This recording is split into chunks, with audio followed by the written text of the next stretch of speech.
আপনারা সকলেই জানেন যে সারা ভারতবর্ষে এই মুহূর্তে মুসলিমদের কি অবস্থা আপনারা দেখতে পাচ্ছেন। দেখতে পেলেও সারা ভারতবর্ষের অন্যান্য রাজ্যগুলি এই ব্যাপারে যথেষ্ট সচেতন। শুধু ঝাড়খণ্ডের মানুষকে আমি দেখতে পেলাম না, সব জায়গার মানুষকে দেখতে পেয়েছি। আন্দোলন করছে, তারা প্রতিবাদ জানাচ্ছে, জমিয়ত থেকে মিটিং করছে, পশ্চিমবাংলাতে হচ্ছে, সমস্ত জায়গায়। কিন্তু আমি ঝাড়খণ্ডকে দেখতে পাচ্ছি না, কেন জানি না। আমার মনে হয় যে ব্যাপারটা এরা কি বুঝতে পারছে না, না ব্যাপারটা বোঝার চেষ্টাও করছে না। কোনটা? আপনারা জানেন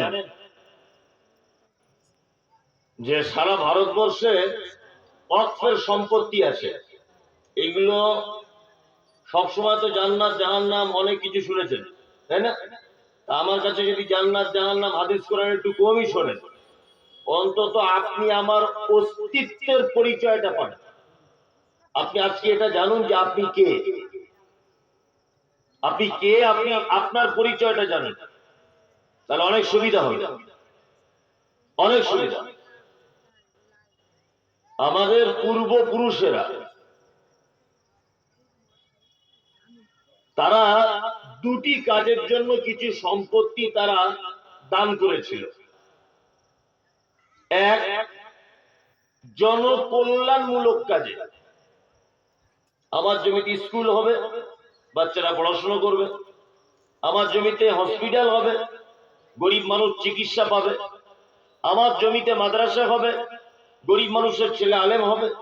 এই উদ্দেশ্যে নিয়ে মানুষের কল্যাণের জন্য তারা কিছু সম্পদ আল্লাহর রাস্তায় দান করেছিলেন। তাদের আর একটা উদ্দেশ্য ছিল রবের সন্তুষ্টি। মানে এই জমিটা দান করার কারণে আমি আমার প্রতিপালকের কাছে কিছু পাবো। এই দুটো উদ্দেশ্য নিয়ে আমাদের বাপদাদার 14 পুরুষ আগেকার মানুষেরা তারা সম্পত্তি দান করেছিল। সেই সম্পত্তি কতটা ভারতবর্ষে? 9,56,000 একর জমি। 9,56,000 একর জমি। 1 একর সমান যদি 3 বিঘা হয়, 1 একর সমান কত বিঘা? 3 বিঘা। তাহলে কত লক্ষ বিঘা জমি ভারতবর্ষে আছে আপনি অনুমান করতে পারছেন? আপনারা জানেন যে 1947 সালে 15ই আগস্টে ব্রিটিশদের কালো হাত থেকে ভারত নামক দেশটি স্বাধীনতা লাভ করেছিল। 1947 সালে 15ই আগস্টে। সেই দিন থেকে শুরু করে 1956 সালে কংগ্রেস পিরিয়ডে ওয়াকফ বিল পাস করা হয়েছিল প্রথম। আর এই বিল যেটা পাস করা হয়েছিল তাতে বলা হয়েছিল যে সারা ভারতবর্ষের যা ওয়াকফের সম্পত্তি আছে, এই সম্পত্তিগুলি একটি বোর্ড গঠন করে এই বোর্ডের মাধ্যমে পরিচালনা করা হবে। ওই জন্য আপনারা জানেন যে পশ্চিমবাংলার ইমাম সাহেবরা মমতা ব্যানার্জি সরকারের কাছ থেকে 3,000 টাকা করে ইমাম ভাতা পায়। ঝাড়খণ্ডে আছে? নাই। ইমাম সাহেব ভাতা না পেলে, ইমাম সাহেবের ভাতা আটকে গেলে, মুয়াজ্জিন সাহেব ভাতা না পেলে, তার ভাতা আটকে গেলে, সমস্ত রকমের অভিযোগ আমরা আগে ওয়াকফ বোর্ডে গিয়ে করতে পারতাম। কারণ 1956 সালে কংগ্রেসের আমলে এই পদ্ধতি চালু করা হয়েছিল। ইতিহাসগুলো জেনে রাখা দরকার আছে। দ্বিতীয় একটা কথা জানুন, ভারত স্বাধীনতার পর থেকে নিয়ে নরেন্দ্র মোদী পর্যন্ত দেশের প্রধানমন্ত্রী সিরিয়াল হচ্ছে 14 নম্বরের প্রধানমন্ত্রী তিনি দেশের। এর আগে 13 নম্বর প্রধানমন্ত্রী কে ছিলেন? মনমোহন সিং। মনমোহন সিং পর্যন্ত এই 13 নম্বর প্রধানমন্ত্রী পর্যন্ত ভারতবর্ষের ওয়াকফ বিলে কোন পরিবর্তন করতে হবে বা ওয়াকাফ বিল সংশোধন করতে হবে বা এর সম্পত্তিটা মেরে খেতে হবে, একজন প্রধানমন্ত্রী এ ব্যাপারে ভাবেনি। কিন্তু 2014 সালে ক্ষমতায় আসার পরে অনেক কিছু তিনি ভেবেছেন, অনেক কিছু। প্রথমে ভেবেছিলেন রাম মন্দিরটা তৈরি করতে হবে, ওটা করে দিয়েছেন। তারপরে ভেবেছিলেন এনআরসি করতে হবে, ওটা উনি করেছেন, করতে পারেননি।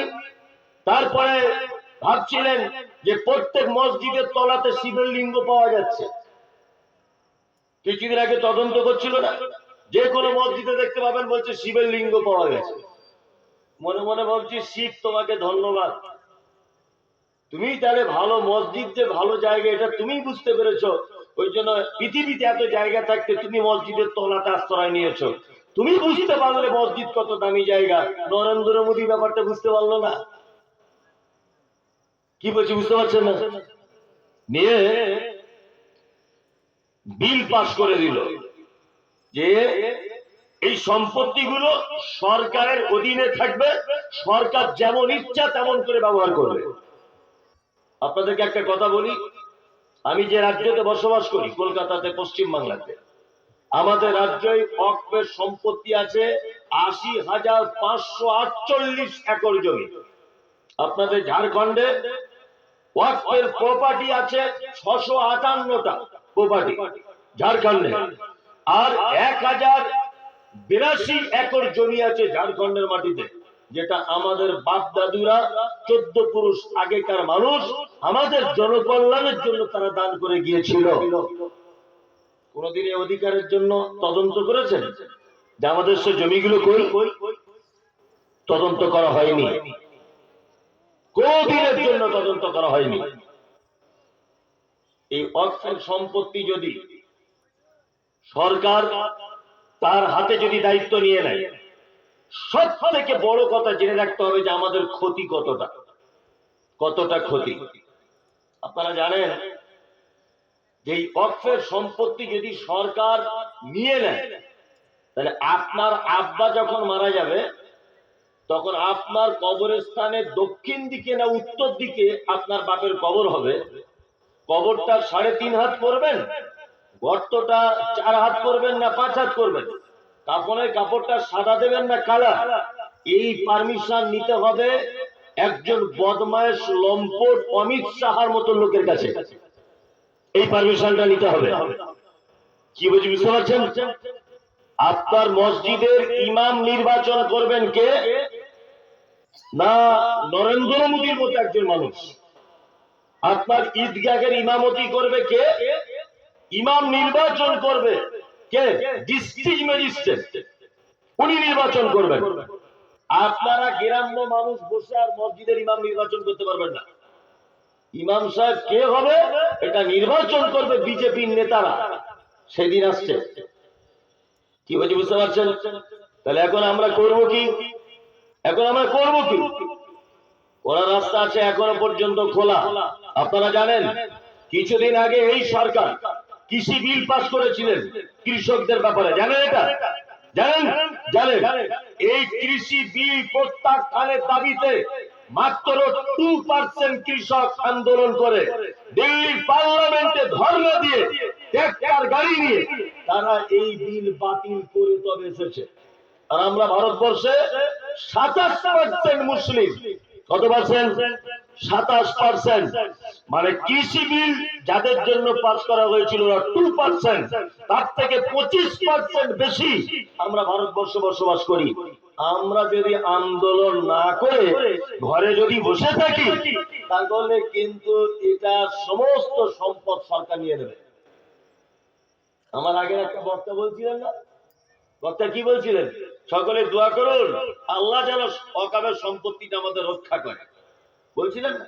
উনি ভুল বলেছেন না ঠিক বলেছেন এটা আমি বলতে চাইছি না।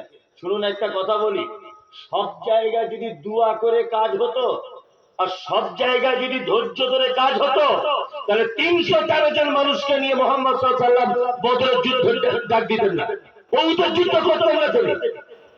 আল্লাহ নবীর থেকে বেশি দোয়া পৃথিবীর আর কারো কবুল হবে না। হবে? আল্লাহ নবীর থেকে বেশি দোয়া পৃথিবীতে আর কারু কবুল হবে বলে মনে হয়? তিনি তো দোয়া করে সমস্ত কিছু মিটিয়ে নিতে পারতেন, কেন বন্ধনে গেলেন? 14 জন শহীদ হলেন সাহাবী। উহুদে কেন গেলেন?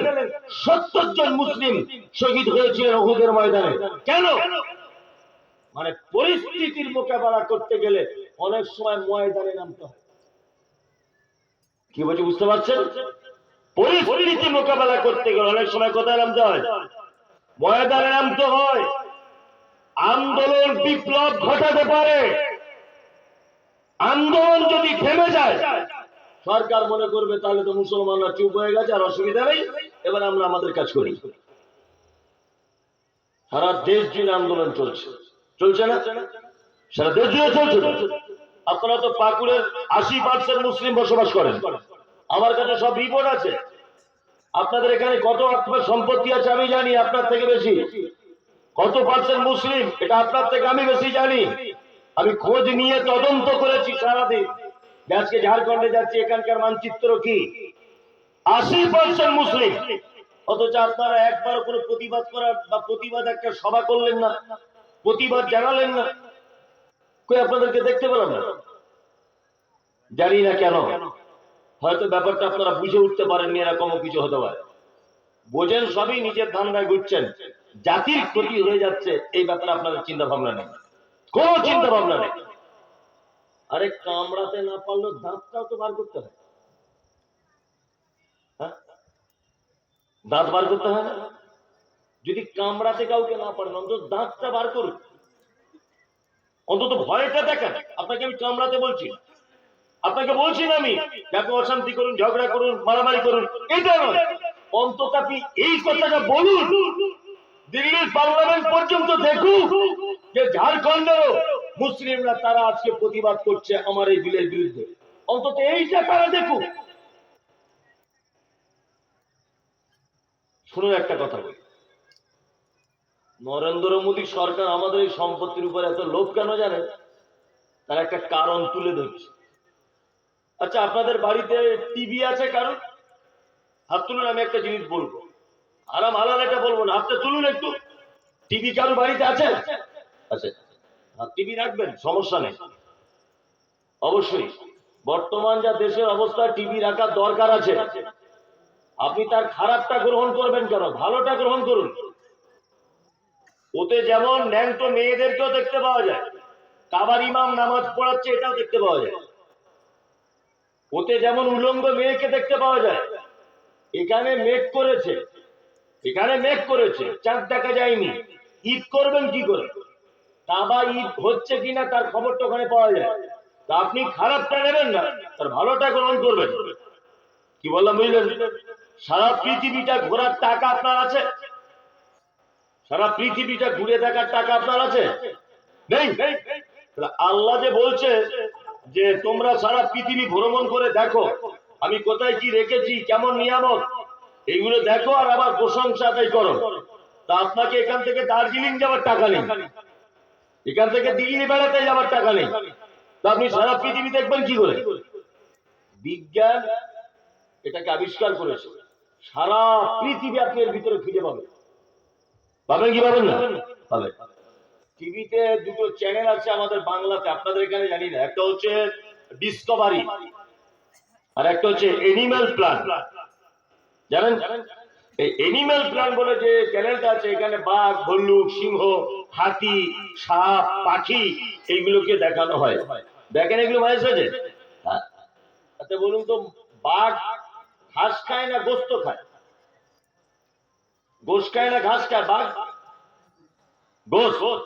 হ্যাঁ, জঙ্গলে মহিষ আছে, গরু আছে, ছাগল আছে, ভেড়া আছে, সব জঙ্গলে আছে। কিন্তু বলুন তো, বাঘ জঙ্গলের কোন প্রাণীকে খেতে বেশি পছন্দ করে? হরিণ। আপনি তো সব জানেন, হরিণ। তার মানে বাঘ জানে যে হরিণের মাংস খুব টেস্টফুল। কি বলছি বুঝতে পারছেন না? ভারতবর্ষে হিন্দু ভাইদের দেবত্ব সম্পত্তি আছে, অনেক কোম্পানিদের অনেক সম্পত্তি আছে, অন্যান্য ধর্মের মানুষের অনেক সম্পত্তি আছে, কিন্তু মুসলমানদের সম্পত্তির ব্যাপারে এত টার্গেট কেন? এত টার্গেট কেন? টার্গেট তার একটা কারণ আপনারা জানেন, ভারতবর্ষের সব থেকে বেশি সম্পদ হচ্ছে রেলের, আর রেলের পরে পরে সব থেকে দ্বিতীয় বৃহৎ সম্পদ সেটা হচ্ছে মুসলিমদের অর্থের সম্পত্তি, 9,56,000 একর জমি। আর নরেন্দ্র মোদী যিনি সরকারের ক্ষমতায় রয়েছেন, ইনি এমনি একটু পরের জিনিস বেশি পছন্দ করেন। নিজের বউকে নিয়ে সংসার করতে পারেননি, হাসিনাকে এনে রেখে দিয়েছেন এখানে। উনি নিজের জিনিসে পছন্দ কম করেন, দেখতে পাচ্ছেন না? উনি মুসলমানদের দেখতে পান না, হাসিনার সাথে খুব প্রীতি, হাসিনাকে খুব পছন্দ করেন, দেখতে পাচ্ছেন না? উনি পরের জিনিস একটু বেশি পছন্দ করেন। আল্লাহ, শুনুন একটা কথা বলি, আসলে আমরা যে কারা এটা আমরা ভুলে গেছি। এটা আমরা কি ভুলে গেছি? নরেন্দ্র মোদী সরকার আমাদের সম্পত্তিগুলো নিচ্ছে কেন, তার অনেক কারণ বুঝতে হবে। এসব বক্তব্য কেউ রাখে না, এখনকার বক্তাদের বক্তব্য আলাদা, কিন্তু ভারতবর্ষের ইতিহাস, আমাদের অস্তিত্ব বাঁচাবার জন্য এগুলো জানার দরকার আছে না নেই? আছে, আছে, এগুলো জানার দরকার। এই দেখুন, সারা ভারতবর্ষের একটা জায়গা আপনি দেখান যে জায়গায় ঢুকতে গেলে টিকিট কেটে ঢুকতে হয়। কোন মন্দির আছে সারা ভারতবর্ষে? আছে যে মন্দিরটা দেখার জন্য টিকিট কেটে ঢুকতে হয়? নেই। সারা ভারতবর্ষের যত ঐতিহ্যবাহী জিনিস সব মুসলিমদের। আমরা এই দেশ 1000 বছর শাসন করেছি, আমরা তারা। কত বছর? 1000 বছর। দিল্লির তাজমহল আমাদের তৈরি করা, ওটা লাল কেল্লা আমাদের তৈরি করা, দিল্লি জামে মসজিদ আমাদের তৈরি করা, মুর্শিদাবাদের হাজারদুয়ারি আমাদের তৈরি করা, ওটা কলকাতার শহীদ মিনার, ব্রিগেড ময়দান, কলকাতার আপনার টিপু সুলতান মসজিদ, কলকাতার নায়কোটা মসজিদ, কলকাতা দমদম এয়ারপোর্ট, সমস্ত ভারতবর্ষের যত ঐতিহ্যবাহী জিনিস সমস্ত জিনিসটা আমাদের তৈরি করা। তাজমহলের টিকিট বিক্রি হয় এক বছরে 1,132 কোটি টাকা, শুধু তাজমহলের টিকিট বিক্রি করতে হয়। হায়দ্রাবাদের চারমিনার তাদের, আমাদের চারমিনার আমাদের। সারা ভারতবর্ষের সব থেকে বেশি ইনকামের রাস্তা মুসলিমদের সম্পদের উপর। কি বলছি বুঝতে পারছেন? মুসলিমদের সম্পত্তি। আমাদের ব্যাপারে কখনো এনআরসি, কখনো সম্পত্তি কেড়ে নেওয়া হবে, কখনো মসজিদের তলায় শিবের লিঙ্গ, কখনো মাদ্রাসায় তালা মেরে দিতে হবে।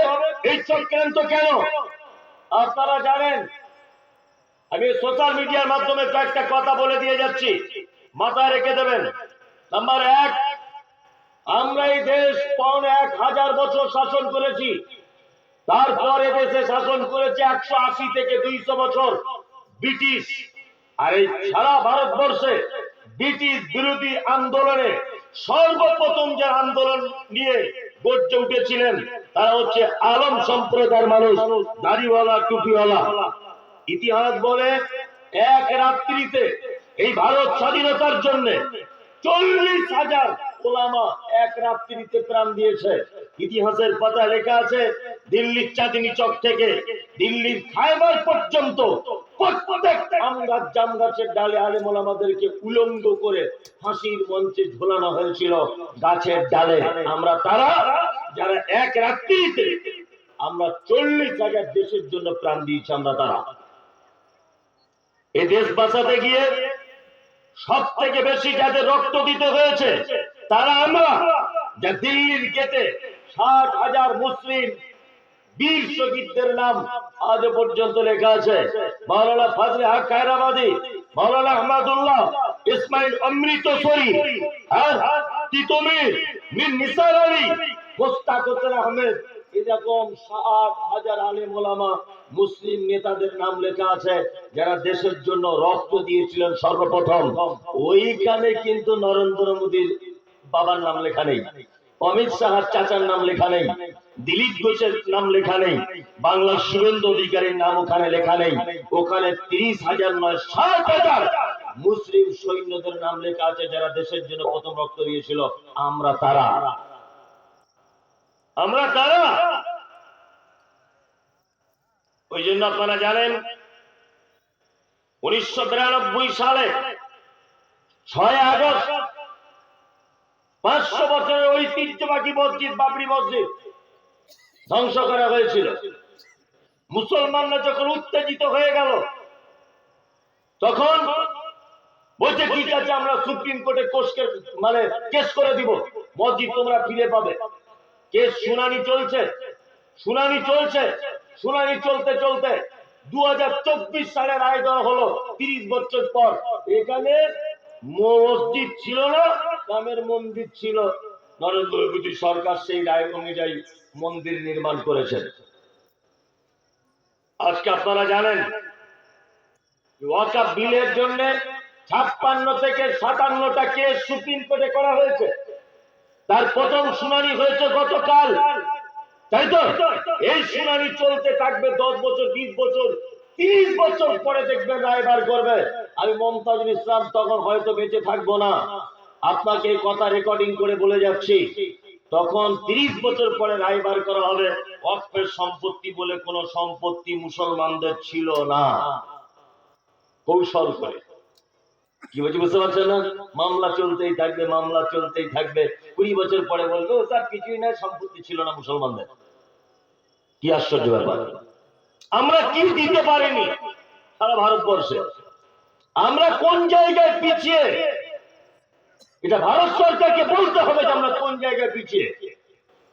প্রথম নম্বরে 1947 সালে ব্রিটিশ বিরোধী আন্দোলনের প্রথম শহীদ আমরা। নাম্বার 2, আপনারা জানেন ভারতবর্ষে ইন্টারন্যাশনাল ক্রিকেট প্লেয়ার খেলা হয়। এই খেলাতে আমরা মুসলিমরা আমাদের ঘরের ছেলেদেরকে আমরা খেলতে পাঠিয়েছি। জাগির খানকে পাঠিয়েছিলাম, মোহাম্মদ কাইফকে প্লেয়ার হিসেবে দিয়েছি, মোহাম্মদ শামিকে প্লেয়ার হিসেবে খেলতে পাঠিয়েছি। আমরা ভালো লেখক দিতে পারিনি, আমরা কাজী নজরুল ইসলামকে দিয়েছি। আমরা ভালো নায়ক দিতে পারিনি।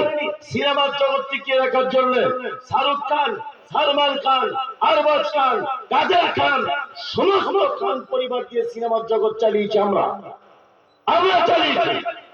আমরা সারা ভারতবর্ষে ভালো গায়ক দিতে পারিনি। যারা ইন্টারন্যাশনালে গান গাইতে পারবে, মোহাম্মদ রফিককে আমরা দিয়েছি ইন্টারন্যাশনালে গান গাওয়ার জন্য, মোহাম্মদ সাবিরকে আমরা দিয়েছি ইন্টারন্যাশনালে গান গাওয়ার জন্য। কোন জায়গাতে আমরা পিছিয়ে সেটা আমাদেরকে দেখাতে হবে। কোন জায়গাতে পিছিয়ে আমরা? সমস্ত জায়গাতে আমরা আছি। দেশ রক্ষা করতে হবে। সেনাবাহিনীতে অজস্র মুসলিম যুবক দেশ রক্ষার জন্য সেনাবাহিনীতে জয়েন করেছে। আপনার এলাকার বিএসএফ এর চাকরি করে এমন ছেলে নেই? আছে? আর্মিতে চাকরি করে আছে না নেই? আরে আপনার গ্রামে না থাকে, এলাকা খুঁজে পাওয়া যাবে কি যাবে না? যাবে। অজস্র মুসলিম ছেলেরা রয়েছে। আমাদের উপরে এত অত্যাচার কেন? হ্যাঁ, ওই জন্য আপনাদেরকে একটা কথা বলে রাখছি, শুনে রেখে দেন খুব মনোযোগ দিয়ে। ভয় পাবেন না। লা তাহজান ইন্নাল্লাহা মা। আল্লাহ আমাদের সাথে আছেন। কে আছেন? হ্যাঁ, আল্লাহ আমাদের সাথে আছেন। এর আগে পৃথিবীর সব থেকে বড় জালিম, নাম তার ফেরাউন, টিকতে পারেনি। পৃথিবীতে বড় জালিম, নাম তার নমরুদ, টিকতে পারেনি। আবু জেহেল টিকতে পারেনি। আবু লাহাব টিকতে পারেনি। ইমানদারদের বিপক্ষে যারাই দাঁড়িয়েছে তারা পশ্চিম কালে কোনোদিন টিকে থাকতে পারেনি। আমরাও বলছি ভারতবর্ষে যেমন আমরা এই মুহূর্তে জালেম সরকারের কাছে যেমন মজলুম হয়ে আছি, আল্লাহ ছাড় দেয়, কাউকে ছেড়ে দেয় না, কাউকে ছেড়ে দেয়। বিচার একদিন হবেই ইনশাআল্লাহ। তবে একটা কথা বলে যাচ্ছি, আন্দোলন করতে হবে। আন্দোলন ছাড়া বাড়ি বসে দোয়া করে কাজ হবে না। বাড়ি বসে দোয়া করবার আল্লাহ আমাদের সম্পত্তি গুলো বাঁচাও, আল্লাহ সম্পত্তি গুলো বাঁচাও, এসব কাজ হবে না। দোয়া করতে হবে, সাথে সাথে আন্দোলন করতে হবে, ময়দানে নামতে হবে অবিলম্বে। আপনারা অন্তত পক্ষে 80% মুসলিম যেখানে বসবাস করছেন, এখানে একটা প্রতিবাদ সভাটা করুন। আমরা অন্তত দেখি সোশ্যাল মিডিয়াতে ঝাড়খণ্ডের মুসলমানরা আমাদের সাথে আছে। এই বিল বাতিল সব রাজ্য থেকে আন্দোলন চলছে, শুধু আপনাদের নেই। বিশৃঙ্খলা নয়, কারোর প্রতি হিংসা বিদ্বেষ রেখে নয়, আন্দোলন আমাদেরকে করতেই হবে যে কোনো মূল্যে। কি বলছি বুঝতে পারছেন? আল্লাহ তুমি আমাদের এই ব্যাপারটা বোঝার ভাবার তৌফিক দান করো, আমিন। আসলে সব থেকে বড় কথা কি জানেন তো, আন্দোলন করার ইচ্ছা আপনাদের সকলেরই আছে, কিন্তু আমাদের সেই নেতা নেই, তাই না? যে কার কোন নেতার পিছনে যাও, আমাদের নেতাগুলোই তো ভীতু। কি বলা মিলেন, নেতারাই তো ঘরে ঢুকে। কাদের নিয়ে আন্দোলন করব? নেতাদের কাছে যখন বলতে যাচ্ছি তখন এসব বাদ দাও, ফালতু করো না, এসব বাদ দাও, বাদ দাও, বাদ দাও। আসাদুদ্দিন ওয়াইসি পার্লামেন্টে একা কাঁপিয়ে দিচ্ছে। ও হচ্ছে বাপের বেটা, মায়ের দুঃখে মানুষ হয়েছে, একাই পার্লামেন্টে ওয়াকাফ বিল ছিঁড়ে ফেলে দিচ্ছে। সোশ্যাল মিডিয়া দেখেছেন আপনারা? দেখেছেন? এরকম কিছু নেতারও দরকার আছে। কি বলছি বুঝতে পারছেন? কিন্তু আমাদের নেতা নেই। আবার আমাদের নেতা থাকলেও নেতাদের ভিতরেও গন্ডগোল। বলছি অমুক আসলে আমি যাব না, ও থাকলে আমি থাকবো না, ও যদি ডাকে আমরা কেউ যাব না। আরে এখন আর এসব করার টাইম আছে? মুসলমানরা মরছে কেন? প্রথমে একটা কথা বলেছি, গোটা বিশ্ব যখন এগিয়ে চলেছে, আমরা তখন বসে আর বিবি তালাকের ফতোয়া খুঁজেছি ফিকহ হাদিস চষে। মুসলমানদের একটা চরিত্র, সারা পৃথিবীর অন্যান্য মানুষরা যখন উন্নত চরম শিখরে পৌঁছে যাচ্ছে, আর এরা তখন জোরে আমিন না আস্তে আমিন, 8 রেখা তারাবি না 20 রেখা তারাবি এই নিয়ে মরছে। কি বলছি বুঝতে পারছেন না? সারা পৃথিবী আগিয়ে যাচ্ছে, আর এরা এখন 8 রেখা আর 20 রেখাতে সমস্যা করতে পারলো না সমাধান। বলছে সালাফি ডেকেছে আমি যাব না, রিয়াজি ডেকেছে আমি যাব না, শামসি ডেকেছে আমি যাব না, অমুক ফাইলি ডেকেছে আমি থাকবো না। তার মানে আমরা নিজে নিজেই নিয়ে নিই, আমাদের একতা হবে কি? উপর মহল পর্যন্ত বুঝতে পেরেছে এরা নিজেরাই ঠিক নেই, এদের উপরই মার চালা। ওই জন্য এই মুহূর্তে একটা পরিচয় দিয়ে প্রতিবাদে নামতে হবে, আমি মুসলিম। কি বলছি বুঝতে পারছেন? এটা শেষ কথা। আমি কি? আমি মুসলিম। আমি আইলাদি, হানাফি, দেওবন্দি, পাথর চাপড়ি, কে কোন মাযহাবের, কে কোন দলের, এসব দেখার টাইম নেই। এখন আমাদের বাঁচার লড়াই এসেছে, সবাই মুসলিম আমরা। আপনারা দেখতে পাচ্ছেন সোশ্যাল মিডিয়াতে প্রতিদিন 3-4টে করে প্রোগ্রাম করছি এর প্রতিবাদের জন্য। সোশ্যাল মিডিয়াতে আমাকে হয়তো দেখতে পান আপনারা প্রতিদিন। আমরা 26 তারিখে আবার কলকাতা ব্রিগেডে আমরা সমাবেশ ডেকেছি। সারাদিন আজকে শুধু থানায় কেটে গেল এই প্রোগ্রামের পারমিশন বার করার জন্য। সারাদিন জাতি সম্পদ শেষ হয়ে যাচ্ছে, আমাদের একটা বুকে দয়া রয়েছে, মায়া রয়েছে। অন্তত পক্ষে আমরা বেঁচে থাকা অবস্থায় প্রতিবাদটা করি, তারপরে তো আল্লাহ আছে, তাই না? জি, এতক্ষণ পর্যন্ত একটা ভিন্ন বিষয় আপনাদেরকে আমি অনেক কিছু ভাবালাম। আল্লাহ তুমি আমাদের এই ব্যাপারটা ভাবার এবং বোঝার এবং সুস্থভাবে একটা প্রতিবাদ করার তৌফিক দান করো, আমিন আমিন আমিন। যুবক ছেলেরা আপনারা এই ব্যাপারে ভাববেন বেশি করে, আপনারা ভাববেন। এবার আমি পবিত্র আল কোরআনের যে আয়াতটা বলেছিলাম, ওই আয়াতটার একটু ব্যাখ্যা বিশ্লেষণ করে দিই। মানুষকে আল্লাহ তাআলা কেন তৈরি করলেন? দেখুন, পৃথিবীতে উদ্দেশ্য ছাড়া কেউ কোনো কাজ করে না। আমি এখানে এসেছি, এখানে আসার পরে আমাকে একটা ছেলে 1 গ্লাস পানি পান করিয়েছে। আচ্ছা বলুন তো, ও কি পানিটা আমাকে ফ্রিতে পান করিয়েছে, না ওর পানি পান করানোর পিছনে কারণ আছে? যে একটা মেহমান আলেম মানুষ দূর থেকে কলকাতা থেকে এসেছে, যদি 1 গ্লাস পানি দিই তাহলে অন্তত আমি 10টা নেকি পাবো, এই উদ্দেশ্যটা তার আছে। আচ্ছা না, উদ্দেশ্য ছাড়া কাজ করে কে? পাগল। কে? পাগল। তার কি উদ্দেশ্য থাকে? তা আমাদেরকে যে আল্লাহ সুবহানাহু ওয়া তাআলা পৃথিবীতে পাঠিয়েছে, আমাদের একটা উদ্দেশ্য আছে না নেই? আল্লাহ আছে, আছে। কি উদ্দেশ্য? আল্লাহ তাআলা বলছেন, আমা খালাকতুল জিন্না ওয়াল ইনসা ইল্লা লিয়াবুদুন। মানুষ আর জিন এই দুটো জাতিকে আমি তৈরি করলাম এই কারণে, তারা শুধুমাত্র আমার ইবাদত করবে। কি করবে? আমার ইবাদত করবে। আচ্ছা, আপনাদেরকে আমি আরো একটা কথা জানতে চাইছি, বুঝে উত্তর দেবেন। আচ্ছা, পৃথিবীতে যত প্রাণী আছে, পদার্থ, জড় পদার্থ, সবাই আল্লাহর ইবাদত করে কি করে না? তার তাসবিহ বর্ণনা করে কি করে না? করে। ইউসাব্বিহু লিল্লাহি মা ফিস সামাওয়াতি ওয়াল আরদ। আসমান জমিনে যা কিছু আছে প্রশংসা জ্ঞাপন করে কার? কার? আল্লাহ। মুরগি তার ভাষাতে আল্লাহর প্রশংসা করে, হাঁস তার ভাষাতে করে, গরু তার ভাষাতে করে, ছাগল তার ভাষাতে করে, যে যেমন পদ্ধতিতে পারে করে। করে কি করে না? করে। সবাই আল্লাহর ইবাদত করে। এবারে বলুন, ফেরেশতারা তাদেরকে বানানো হয়েছে কেন? শুধু তার ইবাদত করার জন্য। ফেরেশতারা বিয়ে শাদী করে না, ওদের সংসার আছে না, ওদের কাজ কি? শুধু আল্লাহর ইবাদতে মগ্ন থাকা, তাই না? তাহলে কোটি কোটি কোটি কোটি কোটি কোটি ফেরেশতা আল্লাহ প্রশংসা করছে। এবারে আপনার কাছে আরেকটা জিনিস জানতে চাইছি, পৃথিবীতে মানুষ বেশি না অন্যান্য প্রাণী বেশি? মানুষ। মানুষ বেশি করে রুটি খান, বুদ্ধি বাড়ে, আচার দিয়ে রুটি খান, এত বুদ্ধি কম না। মানুষ হচ্ছে সব থেকে কম। আচ্ছা, আপনার বাড়িতে রাত্রে মশারি টাঙিয়ে ঘুমান? বাড়িতে লোক কজন? 5 জন। নিশ্চয়ই 5টা মশা নেই। মশা আপনার বাড়িতে আছে দেখবেন 1.5 লাখ, আছে না? রান্না করতে করতে একটু তরকারি ফেলে দেবেন, দেখবেন ওখানে পিপিলিকা এমন পিঁপড়ে জড়ো হয়েছে যে আপনাদের সারা গ্রামে অত লোক, তাই না? আপনার বাড়ির মেম্বার আপনারা 5 জন, আপনার স্ত্রী মুরগি ফেলেছে বাড়িতে 20টা। তার মানে পৃথিবীতে মানুষ সংখ্যায় কম, অন্যান্য প্রাণীরা সংখ্যায় বেশি। এত প্রাণীরা আল্লাহর ইবাদত করছে, তবু আল্লাহর মন ভরছে না। আমাদের মতো বদমাইশ, বেনামাজি, হারামখোর, সুদখোর, চোর, ডাকাত, গুন্ডা, মোস্তান, বদমাইশ, এই আমাদের মতো লোকগুলোকে তৈরি করতে হলো কেন? কেন?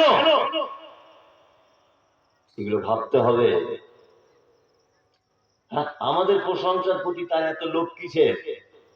জি, আসলে মানুষের দ্বারাতে যে কাজ হবে সেই কাজ পৃথিবীর অন্য কোন প্রাণীর দ্বারাতে সম্ভব কে নয়।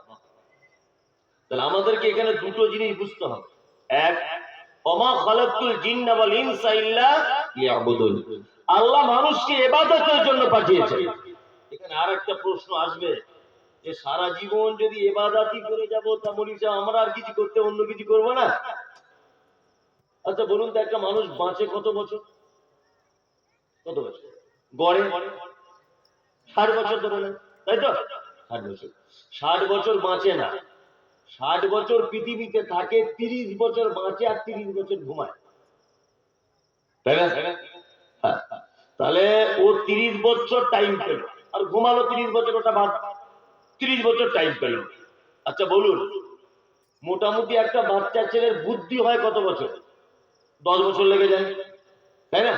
তাহলে এই 30 থেকে আরো 10 বাদ যাবে, তাই না? থাকলো কত? 20। আবার একটা লোক যখন বুড়ো হয়ে যায়, চোখে কম দেখে, উজু ভেঙে যায় বারবার, গোসল করতে পারে না, বেড়াতে পারে না, এরকম বিছানায় পড়ে থাকে বা কিছু হাবিজাবি, 5 বছর, তাই তো? থাকলো আর কত বছর? 15 বছর। এই 15 বছরে আপনার পড়াশুনো করা, চাকরি করা, বিয়ে করা, বাড়ি করা, এই 15 বছরে আত্মীয়র বাড়ি যাওয়া, এই 15 বছরে ব্যবসা করা, এই 15 বছরে কোটি কোটি টাকার মালিক হওয়া, এই 15 বছরে মারামারি করা, এই 15 বছরে সম্পত্তি কেনা, সবকিছু কত বছর? 15 বছর। হিসেবগুলো বুঝে আসছে?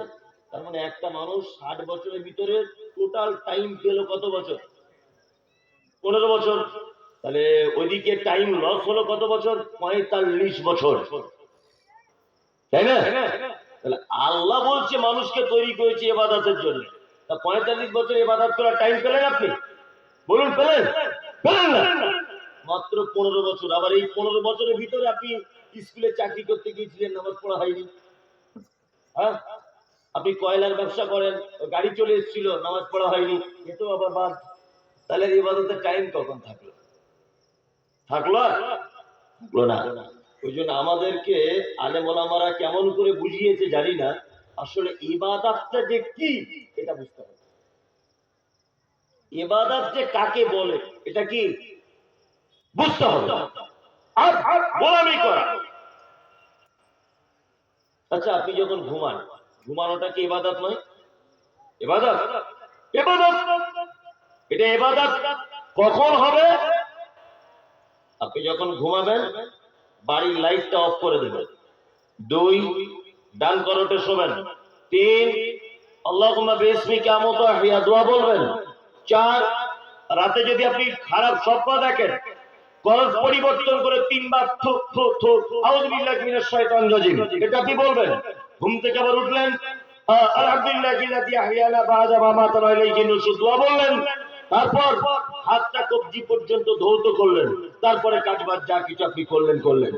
এই পদ্ধতিতে যদি আপনি ঘুমান, ঘুমোতে যাওয়া থেকে নিয়ে আর ঘুমোতে ওঠা পর্যন্ত, এটা যদি আপনার হাদিস এবং কোরআন অনুযায়ী যদি হয়, তাহলে এটা ইবাদতে পরিণত হবে কি হবে না? হবে। পানি পান করার কটা সুন্নত? 6টা। আপনারা তো এমনি পানি পান করেন, তাই না? যখন লেগে গেল মেরে দিলাম। এটা থেকেও আপনি নেকি পাবেন। কি নেকি? যখন গ্লাসটা হাত নেবেন, ডান হাতে ধরবেন, বসে পান করবেন, বিসমিল্লাহ বলে পান করবেন, 3 নিঃশ্বাসে পান করবেন। কি বলছি বুঝতে পারছেন? আর পান করা হয়ে গেলে আলহামদুলিল্লাহ বলবেন। কি বলছি বুঝতে পারছেন? এই পদ্ধতিতে যদি আপনি 1 গ্লাস পানি যদি খান, তাহলে এটা আপনার ইবাদত হবে কি হবে না? হবে। গাঁটের নিচে আপনি কাপড় পরছেন, আপনি দর্জিকে গিয়ে বলুন যে আমার কাপড়টা গাঁটের উপরে করো। দর্জি জিজ্ঞাসা করবে কেন? আপনি বলুন গাঁটের উপরে কাপড় করার কথা মুহাম্মদ সাল্লাল্লাহু আলাইহি ওয়াসাল্লাম বলেছেন। এই গাঁটের উপরে কাপড়টা যদি আপনি মুহাম্মদ সাল্লাল্লাহু আলাইহি ওয়াসাল্লামের পদ্ধতিতে যদি কাটেন, তার জন্য আপনার নেকি রয়েছে।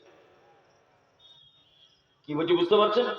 তার মানে ঘুম থেকে উঠে ঘুমোতে যাবার আগ পর্যন্ত আমাদের প্রতিটা পদে পদে নেকি আছে না নেই? আছে। কিন্তু আমরা এই নেকিগুলো ধরি না। আমাদেরকে শুধু বলে দেওয়া হয়েছে তোমরা আহলে হাদিস, মানে তোমরা জান্নাতের সার্টিফিকেট পকেটে নিয়ে ঘুরছো, তোমাদের বেশি কিছু করা লাগবে না। মানে এমন করে বুঝিয়ে দিয়েছে আমাদের।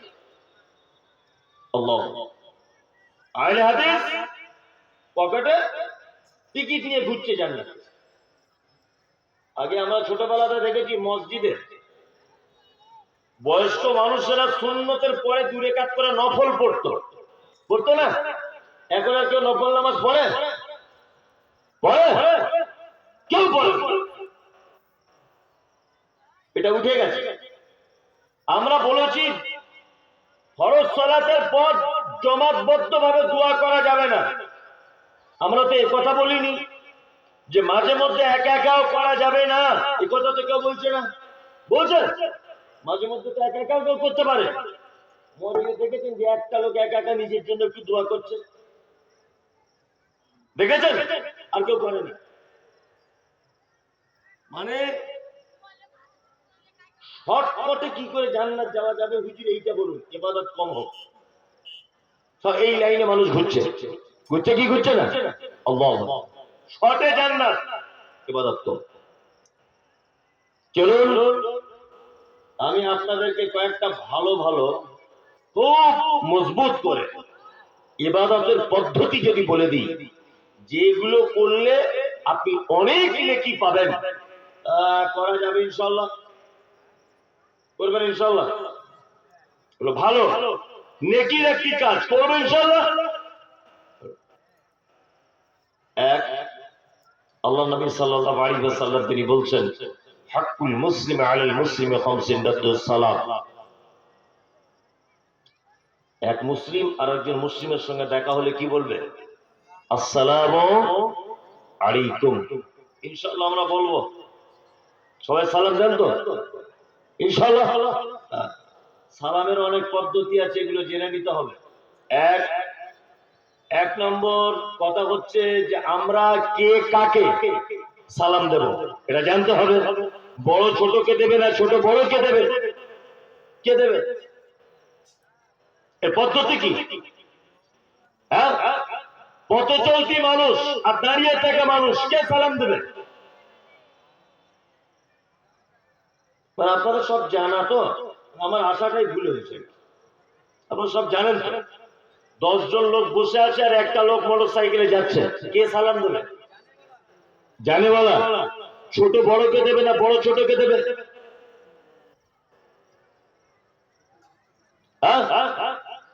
জানে বেশি সংখ্যক লোক দেবে না কম সংখ্যক লোক দেবে? এখানে 20 জন, ওখানে 30 জন, কে কাকে সালাম দেবে? জানা নেই। আর একটা কথা বলে দিই, সালাম সবাইকেই দেওয়া যাবে, তাই তো? বউকে কেউ দেন? কেউ দেন? অত সহজ না। আপনি দেন? ও একজন দেয় আর কি, আল্লাহকে ভালো করুক, একজন দেয়। আল্লাহ আমার মাদ্রাসাতে একটা বাংলা মাস্টার আছে, তো বাংলা মাস্টারকে জিজ্ঞেস করছি, তুমি যে বিয়ে করেছো বউকে সালাম দাও? তো হুজুর খুব লজ্জা লাগে, খুব লজ্জার ব্যাপার। বউকে কোনোদিন সালাম দেওয়া যায়? কি বৃষ্টি এসছে নাকি? বৃষ্টি? বউকে কোনোদিন সালাম দেওয়া যায়? আমি বলেছি তুমি দিবে। 1 সপ্তাহ পরে ওকে জিজ্ঞেস করছি, তুমি সালাম দিয়েছিলে? তখন বলছে, হুজুর সালাম দিয়ে বিপদে পড়ে গেছে। কি বিপদ? আমার স্ত্রীকে দরজা ঢুকে বলেছে আসসালামু আলাইকুম, আমার স্ত্রী আমার দিকে ফিরে হাসছে আর বলছে, তুমি কি আমার চিনতে পারছো না, আমার সালাম দিচ্ছে? কি বুঝলেন? তার মানে নিজের স্ত্রীকে সালাম দেওয়ার ব্যাপারটাও এখন হাস্যকর ব্যাপার হয়ে গেছে, তাই না? জি, আল্লাহু আকবার। আচ্ছা, কি ব্যাপার, কিছু হয়েছে না? পানি পড়ছে?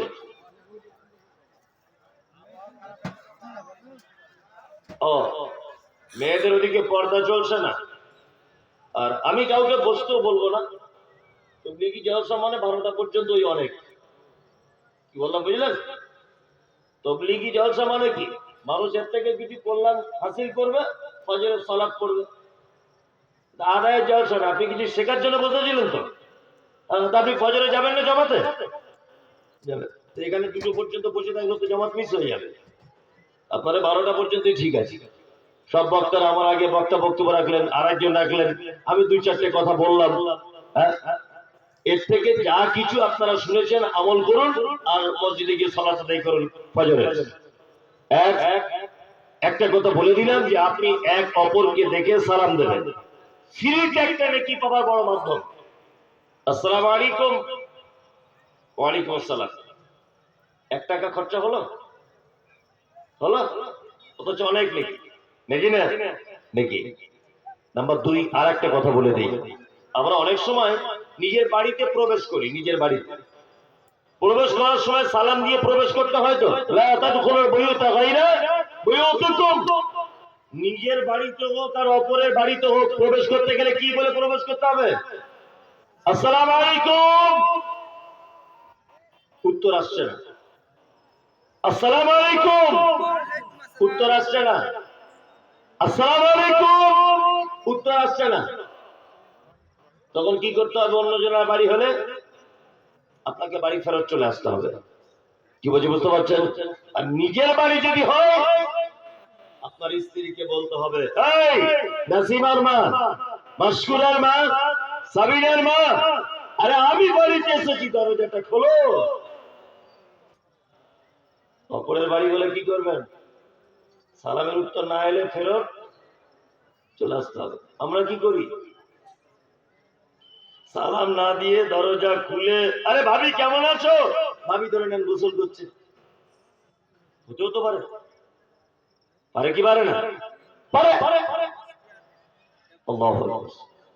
আমরা এক অপরকে দেখলে সালাম বিনিময় করব ইনশাআল্লাহ। আসসালামু আলাইকুম, তোমার উপরে শান্তি বর্ষণ হোক। আপনাদের সংসারে স্বামী স্ত্রী ঝগড়া অশান্তি হয়? সবার হয়। যেদিন দেখবেন দুপুরবেলার দিক ঝামেলা ঝগড়া হয়, সেদিন দেখবেন আপনার স্ত্রীকে আপনি কিছু বলতে যাবেন, ও ভাতের হাঁড়িতে পিঠ জোড়ে রাখছে। বাসন পিয়ালা ওগুলো দেখবেন জোরে জোরে রাখছে, তার মানে আপনার উপরে একটু খেপে আছে। আর কথা বলবে মুখটা এরকম করে ঘুরিয়ে নিবে, করে কি করে না। পদ্ধতি বলে দিচ্ছি, যেদিন অশান্তি ঝগড়া হবে সেদিন টার্গেট করবেন বেশি করে ওকে সালাম দেওয়ার, আসসালামু আলাইকুম। ও দেখবেন মুখ ঘুরিয়ে নিচ্ছে, গাল তো দিতে পারবে না, সালাম যখন দিচ্ছেন অন্তত মনে মনে তো বলবো ওয়ালাইকুম আসসালাম। তার মানে অশান্তি চলছে আর আপনি সালাম দিচ্ছেন। আপনি বলছেন তোমার উপরে শান্তি বর্ষণ হোক, ও বলছে তোমার উপরে হোক। এখন 10 বার যদি সারাদিনে সালাম দেন আর একটা সালাম যদি কবুল হয়ে যায়, তাহলে ওর অশান্তি থাকবে? থাকবে? থাকবে না। ওই জন্য কাউকে সালাম দেন আর না দেন, স্ত্রীকে দেবেন। মানে মেইন জায়গাটা যদি শান্তি পাওয়া যায়, তাহলে পৃথিবীর সব জায়গায় শান্তি খুঁজে পাওয়া কি যাবে। স্ত্রীকে বেশি করে সালাম দেবেন। বাড়ি থেকে বার হচ্ছেন, আসসালামু আলাইকুম। বাড়িতে প্রবেশ করছেন, আসসালামু আলাইকুম। কোথা থেকে এলেন, আসসালামু আলাইকুম। ইনশাআল্লাহ আমরা সালামের প্রচলন বেশি করে দেব ইনশাআল্লাহ। নাম্বার 2, ইয়াদাতুল মারিজ। পাড়া প্রতিবেশী কেউ যদি অসুস্থ হয়ে যায় তাকে দেখতে যাবেন। আল্লাহ রাসূল বলছেন, এক মুসলিম আর এক মুসলিমের উপরে এটা কি হক, দায়িত্ব। ফজরের নামাজ পড়েন জামাতে কারা এখানে আছেন? জমাতে ফজরের নামাজ পড়ি, এক দুদিন মিস হয় ওটা আলাদা ব্যাপার। তো সপ্তাহে 4 দিন আমি জমাতে থাকি, কেউ আছে না এখানে? 3-4 জন আছে, 4 জন 5 জন হবে হয়তো, আরো আছে আলেম ওলামারা আছেন, ওনারা তো হাত তুলবেন না, আপনাদের কথা বলছি। ফজরের সময়তে আমাদের কিছু নামাজিকে দেখতে পাওয়া যায় যে ফজরের সময় সালাত আদায় করার পরে, আচ্ছা মুহাম্মদ সাল্লাল্লাহু আলাইহি ওয়াসাল্লাম সুন্নতটা মসজিদে পড়া পছন্দ করতেন না বাড়িতে? বাড়িতে। বাড়িতে। ফরজ সালাত মসজিদে পড়া ভালো না বাড়িতে? ফরজটা মসজিদে, আর বাকি সুন্নত গুলো বাড়িতে। মানে তিনি এত জ্ঞানী ছিলেন আল্লাহ নবী সাল্লাল্লাহু আলাইহি ওয়াসাল্লাম, তিনি বলেছেন ফরজ আসসালামু আলাইকুম ওয়া রাহমাতুল্লাহ, আসসালামু আলাইকুম ওয়া রাহমাতুল্লাহ। আস্তাগফিরুল্লাহ, যত জিকির আছে, তাসবিহ, তাহলিল সবকিছু জানা আছে, করে নেন। করে নেওয়ার পরে বাড়ি চলে আসতে হবে, এসে সুন্নত পড়তে হবে কোথায়? বাড়িতে। আমরা কি করি? মসজিদের পাকা চালিয়ে দিয়ে 4 বুড়ো বয়স্ক লোক এক জায়গায় বসে বলছে অমুকের মেয়ে কি করে, অমুক কি করে 2 তলা বাড়ি করলো, ওর ছেলে কি করে চাকরিটা পেলো, আচ্ছা ওর বউ ঘন ঘন পাকুড়ের দিকে যায়, কি ব্যাপার? আরেকজন বুড়ো তখন বলছে গোপন কথা বলা যাবে না, মনে হয় অন্য কোনো ব্যাপার আছে। আল্লাহর ঘরে বসে এই কাজ করে, করে কি করে না? ওই জন্য আমি বক্তব্যতে বলি যে প্রত্যেক ইমাম সাহেবের উচিত ফরজ সালাত শেষ হয়ে যাবে, মসজিদে তালা মেরে দিতে হবে, একটা লোক ভিতরে আর বসতে পারবে। কাজ নাই কিছু নাই, মসজিদের কারেন্ট পুড়িয়ে গল্প করছে এর বইয়ের আর ওর ব্যাটার গল্প। হজরের নামাজের পর বয়স্ক 3-4 জন মিলে চায়ের দোকানে বসে বসে গীবত আর পরনিন্দা করে না? করে। বলছে ও 2 তলা বাড়ি করেছে, তার একজন বলছে 2 তলা বাড়ি এমনি করেছে, পাটনাতে খাটতে গিয়েছিল, 5 লাখ টাকা ঝেড়ে নিয়ে এসছে। তো ও ঝেড়ে নিয়ে এসছে, তোমার বাপ দেখতে গিয়েছিল? তুমি আন্দাজে বলতে গেলে কে দেখতে গিয়েছিল, ঝেড়ে নিয়ে এসছে? শুনো একটা কথা বলি, যে কথা বলার জন্য আমি এতক্ষণ ঘুরছি সেটা হচ্ছে এই, ফজরের সালাত আদায় করার পরে খোঁজ নিবেন যে আপনার পাড়ায় প্রতিবেশীতে কোনো অসুস্থ লোক আছে কিনা। খোঁজ নিয়ে তার বাড়ি যান, মাথাতে হাত বুলিয়ে দিয়ে বলুন লা বাসা তাহুরুন ইনশাআল্লাহ। যদি বলছে আমি তো এটা বলতে পারবো না, বাংলায় বলুন যে ইনশাআল্লাহ আল্লাহ তোমাকে এই রোগ থেকে পবিত্রতা দান করবে, আল্লাহ তোমাকে সুস্থ করবে, মামা, চাচা, খালু, ভাই ধৈর্য ধরো, আল্লাহ তোমাকে ভালো করবে। এই কথাটুকু যদি আপনি ফজরের পরে কোনো রুগীকে দেখতে গিয়ে বলেন, সন্ধ্যা পর্যন্ত আসমানের ফেরেশতারা এই বলে আপনার জন্য দোয়া করবে যে আল্লাহ রুগীকে তো ভালো করবে করবে, যে দেখতে এসেছে ওকে আগে কল্যাণ দান করো। তাহলে দেখতে যাওয়ার লস না লাভ? লাভ লাভ লাভ। আমরা পাড়া প্রতিবেশীকে অসুস্থ পড়ে গেলে দেখতে যাব, এই ছোটখাটো আমলগুলো জানা দরকার আছে না নেই? আছে। আল্লাহ রাসূল বলছেন কেউ যদি মারা যায় তাহলে তার জানাজার সালাত আদায় করতে যাও। আপনারা যারা বসে আছেন আলেম ওলামারা ভালো করে জানেন যে পশ্চিম বাংলার একজন বিখ্যাত আলেম রয়েছেন আব্দুল হামিদ ফাইজি আল মাদানী। নাম শুনেছেন কেউ? আব্দুল হামিদ ফাইজি আল মাদানী 250টার বেশি তিনি বাংলাতে বই লিখেছেন। 250টার বেশি। একটা বই লিখেছেন জানাজা দর্পণ। এই বইয়ের 67 নম্বর পৃষ্ঠায় তিনি বলে দিয়েছেন যে কাদের কাদের জানাজা পড়া যাবে আর কাদের কাদের জানাজা না পড়লেও অসুবিধা নাই। এইটা বলতে গিয়ে তিনি একটা চরম কথা বলেছেন, মারাত্মক বড় কথা বলেছেন। কি বলেছেন?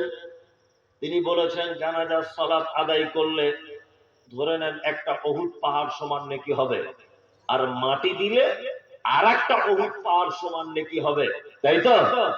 কিন্তু গ্রামে একটা লোক মারা গেল, যে লোকটা 60 বছর বয়সে মরেছে, 60 বছরে কোনোদিন 5 ওয়াক্ত মসজিদে সালাত আদায় করেনি, এই লোকটা জানাজা পড়বো কিনা? আমি কিন্তু ফতোয়া দিচ্ছি না, আমি ওনার বই থেকে পড়ে নকল করছি, বইটা কিনে পড়ে নেবেন। কি বললাম বুঝলেন? উনি ওখানে একটা কথা বলেছেন যে গ্রামের আলেম ওলামা আর দামি নামি লোকদের না পড়াই ভালো তার জানাজা। আম মানুষ পড়লে কেউ পড়তে পারে। তা বলছে কেন আলেম ওলামারা পড়বে না কেন? উনি বলতে চাইছেন আলেম ওলামারা পড়লে বেনামাজিরা অনেক সুযোগ পেয়ে যায় যে নামাজ না পড়তে পারি, আমার জানাজাটা আব্দুল্লাহ সালাফি পড়িয়েছে, ওই আবু তাহের সালাফি আমার জানাজা পড়িয়েছে, আমার বাপের নামাজ না পড়তে পারে। কি বললাম বুঝলেন? যাতে বেনামাজিরা সুযোগ না পায়, এই কারণে তাদের শিক্ষা দেওয়ার জন্য কি করবে? দূরে থাকবে জানাজা পড়া থেকে। তবে বেনামাজিদের সালাত কেউ পড়লে পড়তে পারে। উনি আর একটা দামি কথা বলেছেন, এসব কথা বললে তো মানুষ রেগে যাবে আমার উপর, আপনি বইটা কিনে পড়বেন। উনি বলেছেন জানাজার সালাত কেউ পড়লে পড়তে পারে, তবে তার জন্য দোয়া করা ঠিক হবে না। আশ্চর্য ব্যাপার, তার জন্য দোয়া করা কি ঠিক হবে না? তার মানে বেনামাজিকে তিনি এত খারাপ প্রমাণ করতে চেয়েছেন। আর সত্যিও তাই। আল্লাহ তাআলা বলেছেন মা সালাকাকুম ফি সাকার ক্বালু লাম নাকু মিনাল মুসাল্লিন। একজন জাহান্নামীকে জিজ্ঞাসা করা হবে তুমি কেন জাহান্নামে, বলো। ও তখন বলবে ক্বালু লাম নাকু মিনাল মুসাল্লিন, সব ভালো কাজ ছিল, শুধু নামাজ পড়িনি, শুধু নামাজ পড়ি। অনেক মুসলমান আবার বলছে নামাজ না পড়তে পারি আমার ঈমান চাঙ্গা। বলছি কি বলছি না? বৃষ্টি আসছে নাকি? নামাজ পড়ি না, তবে আমার ঈমানের কোনো কমজোরি নেই। আল্লাহ, আপনাদের এখানে কেউ মারা গেলে মসজিদের মাইকে এলান করে? অনেক জায়গাতে তো করে, কিছু কিছু জায়গায় করে। এটা করা যাবে কি যাবে না এটা আমার ফতোয়া নয়, আর আমার অত বিদ্যাও নেই। আমি বক্তা, আমি বড় আলেম নয়, আমি বক্তা। আমাকে হাদিস কোরআন দিলে আমি পড়াতে পারবো না, তবে আপনি যদি বলেন 5 ঘন্টা বক্তব্য দিতে হবে, এই বক্তব্য দিয়ে দেবো। আমার 5 মিনিটে ভাবতে হবে না, বক্তব্য দিয়ে দেবো। তবে আমি একটা কথা বলছি, আপনি হিসাব মিলিয়ে নেবেন। আচ্ছা, একটা মানুষের নামাজ ফরজ হয় কত বছর? 10 বছরে, তাই তো? ফরজ হয়ে গেল নামাজ। তাহলে একটা লোক মারা গেল 60 বছর, তাই তো? তাহলে নামাজ ফরজ অবস্থায় ছিল কত বছর? 50 বছর। লোকটার বাড়ি কোথায়? না রহসপুর বড় মসজিদের পাশেই। আজান দিচ্ছে মুয়াজ্জিন, হাইয়া আলাস সালাত, নামাজের দিকে আয়। আল্লাহর নবী বলছেন, মুয়াজ্জিন রে, তাকে যদি শুধু নামাজের কথা বলা হয় তাহলে ও মসজিদে আসতে চাইবে না। ওকে বল তারপরে আবার হাইয়া আলাল ফালাহ, তুমি নামাজে এসো, তুমি তোমার কল্যাণের জন্য এসো, এতে তোমার উপকার আছে, পৃথিবীর কারো কোনো উপকার নাই। তুমি নামাজে না পড়লেও আল্লাহর ক্ষতি নাই, তুমি নামাজ পড়লেও আল্লাহর উপকার নাই, তুমি নামাজ পড়লেও ইমামের বেতন বাড়বে না, তুমি নামাজ না পড়লেও তার বেতন কমবে না, তুমি নামাজে না পড়লেও রুজি পাবে, তুমি নামাজ পড়লেও তুমি রুজি পাবে, তুমি নামাজ পড়লেও তোমার জানাজা হবে, তুমি নামাজে না পড়লেও তোমার জানাজা হবে। তুমি নামাজ যদি নাই বা পড়ো, গ্রামের মানুষ কেউ যে তোমার সঙ্গে মিশবে না তাও নয়, তুমি নামাজ পড়বে না তবু ইমাম সাহেবের পানি তোমার বাড়িতে পড়বে, তুমি নামাজ পড়বে না তবু তোমার বেটির বিয়ে পড়ানো হবে। আল্লাহর নবী বলছেন, মুয়াজ্জিন নে, হাইয়া আলাস সালাত, নামাজ পড়ো, নামাজ পড়ো, মসজিদে এসো। এই কথাটা যদি তার কানে পৌঁছে দাও তাহলে ও আসতে চাইবে না, ও বড় স্বার্থপর। আল্লাহর নবী বলছেন, মুয়াজ্জিন তুমি আবার বলো, হাইয়া আলাল ফালাহ, তুমি তোমার কল্যাণের জন্য তুমি মসজিদে এসো। নিজের কল্যাণ রয়েছে, এসো মসজিদে এসো, তোমার কল্যাণ হবে, তুমি এসো। কত বছর আজান শুনলো? রসপুর বড় মসজিদে কোনোদিন আজান হয়নি এরকম দিন গেছে? হয়তো ঝড় বৃষ্টিতে কারেন্ট ছিল না, বুঝতে পারেনি, 5 মিনিট দেরিতে হয়েছে, এরকম হতে পারে, তাই না? এরকম হতে পারে। ওই আপনার সিলকন বাজার একটা মসজিদ আছে, ওই মসজিদে 2 দিন আজান হয়নি এরকম জীবনে শুনেছেন? না, 5 মিনিট দেরিতে হয়েছে, এটা হতে পারে, তাই না?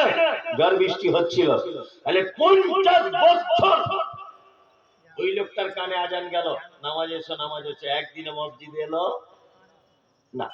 আর ওই লোকটা যখন মারা গেল তখন মসজিদের মুয়াজ্জিন বলছে, আসসালামু আলাইকুম, ইন্না লিল্লাহি ওয়া ইন্না ইলাইহি রাজিউন। আমাদের গ্রামের ফকিরউদ্দিন আহমেদ গতকাল মারা গেছে রাত্রি 2টায়, তার জানাজা হবে অমুক টাইমে, আপনারা জানাজায় সকলেই থাকবেন। অনেক জায়গাতে বলে কি বলে না? আমি মনে মনে ভাবি, 50 বছর যে লোকটাকে আল্লাহর ঘর থেকে মাইকে ডাকা হলো, এলো না, আর ও কোন মোল্লা সাহেবের বেটা যে ও গেলের মসজিদের মাইক অ্যানাউন্স করা হলো। মসজিদের মাইক কি আদা রসুনওয়ালাদের মাইক? আর যে এলানটা করছে তার পাছার চামড়া তুলে দিবে। 50 বছর ইমাম সাহেব মুয়াজ্জিনটাকে আজানের মাধ্যমে ডেকেছে, তুমি মসজিদে সবাই এলো না, আর ও কোন এমন লাট সাহেবের বেটা যে ও মারা গেল আর মাইকে অ্যানাউন্স করতে হচ্ছে ওকে। শুনুন, একটা কথা বলি, জানাজার সালাত আদায় করতে যাবেন, অবশ্যই যাবেন। মাঝে মধ্যে যারা একেবারে নামাজ টামাজ পড়তো না, মসজিদে যেত না, এইরকম মানুষ মাঝে সাঝে মিস করবেন।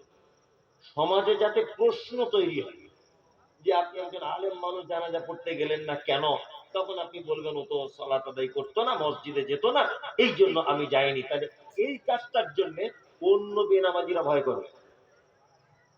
আপনারা অবশ্য ঝাড়খণ্ডের সবাই নামাজি, আমার এই বক্তব্যটা দেওয়াটা ভুল হচ্ছে অবশ্য। সব 5 ওয়াক্ত নামাজ পড়েন তো? 5 ওয়াক্ত কারা কারা? হ্যাঁ, না এখন কিছু মানুষ বাড়বে, কেন রমজান এই তো সবে শেষ হলো, এখন ব্যাটারি চার্জ আছে একটু হালকা, আর কদিন পরে আর থাকবে। আর রমজান মাসে, ওরে রমজান মাসে তো নামাজই শেষ নেই, মানে সব আব্দুল কাদের কে লাগে, সাদা পাঞ্জাবি টুপি, আর ফতোয়া শেষ নয়। মনির সাহেব থুতু গিলে নিয়ে কি হবে?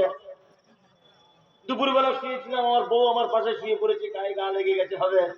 আর ফতোয়া শেষ নাই, ইমাম সাহেবের জুতো চুরি, ইমাম সাহেবের ঘুম নাই, মানে সাংঘাতিক নামাজি, মানে ওর থেকে বড় পরেশগার আর জগতে কেউ নাই। রমজান শেষ, ও একেবারে ঈদগাহে তওবা করে বাড়ি এসেছে, যে আবার আগামীতে আল্লাহ যদি বাঁচায় তাহলে যাবে, আর মাঝখানে যাচ্ছি না। তাই তো ঘটনা কি হচ্ছে? হচ্ছে কি হচ্ছে না? আল্লাহ আল্লাহ আল্লাহ তুমি জাতিকে হেফাজত করো, বলুন আমিন আমিন আমিন। ইজাবাতুদ দাওয়াতি, আল্লাহ রাসূল তারপরে বলছেন 4 নম্বরে, তোমাকে যদি কেউ দাওয়াত করে তাহলে তুমি তার দাওয়াতকে গ্রহণ করো। ইনশাল্লাহ করবো, ইনশাল্লাহ। দাওয়াতের ব্যাপারে ইনশাল্লাহ তো বলতেই হবে, গোস্তের ব্যাপার, তাই না? গোস্তের ব্যাপার, গরুর গোস্ত, আবার দাওয়াত তো যেতেই হবে। অনেক দাওয়াত আছে যেগুলো ইসলাম সমর্থন করে কি না, একদম সমর্থন করে না। যেমন এই যে আপনাদের খাতনা অনুষ্ঠান অনেক জায়গাতে হয়, আপনাদের এখানে হয় না তো? অনেক মানুষ করে, তাই না? তার মানে এখন সব থেকে বড় বিষয় হয়ে গেছে, এখন টাকা যার যত বেশি ও মনে করছে ইসলামটাকে আমি আমার মতো করে মানব। হুজুর কি বললে এটা দেখার দরকার নেই। আর ওরা এক জায়গাতে খুব ভালো সুযোগ পেয়ে যাচ্ছে। কি বলেন তো? একটা ছেলে 1.5 লাখ টাকা বিয়েতে পণ নিয়েছে, ভালো করে বুঝবেন। আর ওই বিয়ে খেতে গেছে কে না, আবু তাহের সালাফি। এবার আমরা যখন বলছি বিয়ে হারাম, বিয়ে হারাম হয়ে গেছে, তুমি পণ নিয়েছো বিয়েতে, ও তখন বলছে তুমি 2 পাতা পড়া মৌলভী সাহেব মমতাজ, তুমি কি জানো আবু তাহের সালাফির মতো লোক আমার বিয়ে দাওয়াত খেয়েছে। এই যে ফতোয়া ডিসমিস হয়ে গেল। আমি এটা বোঝানোর জন্য বললাম।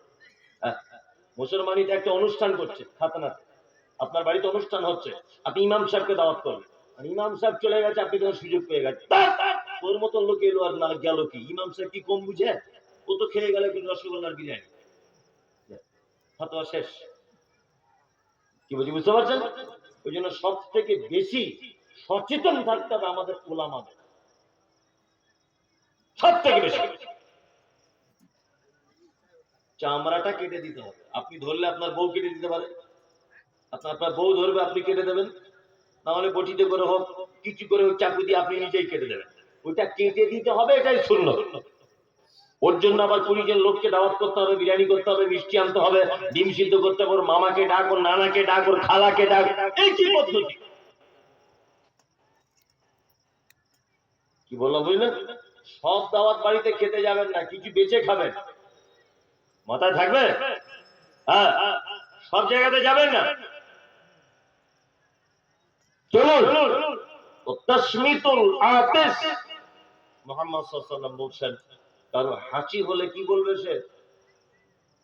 হাঁচি হলে কি বলতে হয়? আলহামদুলিল্লাহ। এইটা যে শুনবে সে কি বলবে? জানেন ইয়ারহামুকাল্লাহ। ওইটা যে শুনবে ইয়াহদিকুমুল্লাহ ওয়া আসলিহু বালাকুম। এই 3 পর্যায়ের উত্তর আপনাকে দিতে হবে। ইনশাআল্লাহ আমরা এই 5টা কথা মেনে চলার চেষ্টা করব ইনশাআল্লাহ। ইনশাআল্লাহ বলুন, ইনশাআল্লাহ। 5টার ভিতরে একটাও যদি আপনি মানেন, তাহলে আমি কিয়ামতের দিনে এর নেকি ভাগ পেয়ে যাব। এক, দেখা হলে সালাম দেবেন, কি বললাম বুঝলেন? 2, অসুস্থকে দেখতে যাবেন। 3, জানাজার সালাত আদায় করতে যাবেন। 4, বৈধ দাওয়াত কবুল করবেন। 5, হাঁচি হলে কি বলবেন? উত্তরগুলো দেবেন। এই 5টি কাজ এক মুসলিম আর এক মুসলিমের উপরে কি ফরজ বললাম? হক, হক, দায়িত্ব। কি বললাম বুঝলেন? আল্লাহ সুবহানাহু ওয়া তাআলা আমাদেরকে পৃথিবীতে পাঠিয়েছেন শুধু ইবাদত করার জন্য। আর গোলামি সর্বক্ষেত্রেই আল্লাহ করা যাবে। আমাদের দৈনন্দিন রুটিনের প্রতিটা কাজ যদি মুহাম্মদ সাল্লাল্লাহু আলাইহি ওয়াসাল্লামের কথা এবং আল্লাহর কথা অনুযায়ী যদি হয়, আমরা প্রত্যেক কাজে নেকির অংশ পেয়ে যাব ইনশাআল্লাহ। প্রতিটা কাজ। ভাত খাবেন, বিসমিল্লাহ বলে খান। 1-2 লোকমা করে খান আর বলুন আলহামদুলিল্লাহ। নিজের দিক থেকে ভাত মাখানো শুরু করুন, মাঝখানে মাখাবেন না। বাসনের মাঝখানে ভাত মাখাবেন না, এক সাইডে মাখাবেন। একটা দুটো ভাত পড়ে গেলে দস্তরখান বিছিয়ে খাবেন, ওই ভাতটা তুলে খেয়ে নেবেন। কারণ কোন ভাতে বরকত আছে আপনার তো জানা নেই, জানা আছে নাই? এই পদ্ধতিতে যদি আপনি ভাতটাও যদি খান, কেউ বললো ইবাদত হয়ে গেল, তাই না? চলুন, আল্লাহ সুবহানাহু ওয়া তাআলা আমাদেরকে আরো কয়েকটা জিনিসের জন্য পৃথিবীতে পাঠিয়েছেন। কি আল্লাহ বলছেন? তাবারাকাল্লাযী বিয়াদিহিল মুলক ওয়া হুয়া আলা কুল্লি শাইইন কাদির الذي خلق الموت والحياة ليبلوكم أيكم أحسن عملا الذي خلق الموت والحياة حياة الموت এই জন্য আমি আল্লাহ সৃষ্টি করেছি লিয়াবলুয়াকুম আইয়ুকুম আহসানু আমালা তোমাদের ভিতরে পরীক্ষা করা হবে উত্তম কাজ কে করে এই পরীক্ষার জন্য আমি হায়াত আর মওতকে কি করেছি তৈরি করেছি সৃষ্টি করেছি সুবহানাল্লাহ এখানে আমি একটা কথা আপনাদেরকে জানিয়ে দিতে চাইছি সেটা হচ্ছে এই আমি শেষ করে দিই কেন বলছি মানে বৃষ্টির আবহাওয়া রয়েছে মানুষ আগে থেকে বাড়ি যাচ্ছে আমি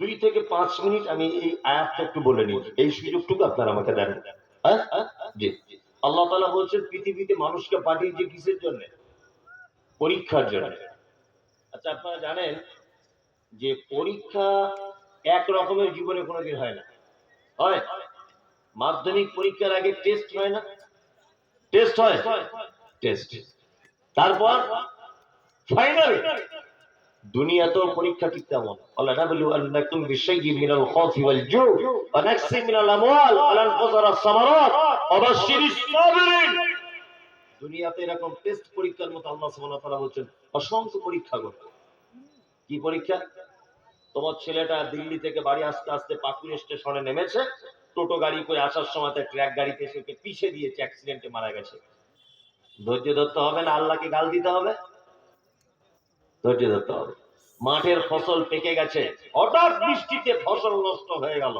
প্রশংসা করতে হবে না গাল দিতে হবে আর প্রশংসা করতে হবে সম্পদ নষ্ট করে দেওয়া হলো প্রশংসা না গাল অবশ্যই সাবিরিন আল্লাহ সুবহানাহু ওয়া তাআলা বলছেন বিপদ আপদ তোমাদের উপরে যা কিছু আসবে এই ব্যাপারে তুমি কি করবে মুহাম্মদ সাল্লাল্লাহু আলাইহি ওয়াসাল্লামকে বলছেন অবশ্যই সাবিরিন আপনি ধৈর্যশীলদের সুসংবাদ দিন কিসের সুসংবাদ জান্নাতের সুসংবাদ দিন মানে পৃথিবীতে আমাদেরকে পাঠানো হয়েছে তার দ্বিতীয় কারণ আল্লাহ আমাদেরকে পরীক্ষা করবে বিভিন্ন রকম ভাবে আর একটি মূল পরীক্ষা তোমাদের প্রতি উত্তম কাজ করে কি যাই হোক মজলিস ভাঙা দোয়াটা বলে দেন বৃষ্টি চলে এসেছে সুবহানাকা আল্লাহুম্মা ওয়া